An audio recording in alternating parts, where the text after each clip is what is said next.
দোকানে বসলে 100 টাকা নিচে দিল চা খাও বিড়ি খাও তাই 100 টাকা দিতে দাও ছোট ব্যাগটা খেয়াল রেখো। হ্যাঁ ছোট ব্যাগটা খেয়াল রেখো ছোট।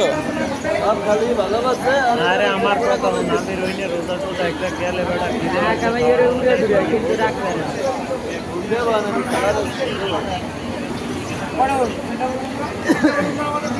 খালারে খালি কইলে দুজনের মধ্যে কালকের একদিন তো কালকে দিন তো কালকের মাঝে আমি বুঝলাম না আমি কামাই দিলে হ্যাঁ আমি কামাই দিলে এক চলবে না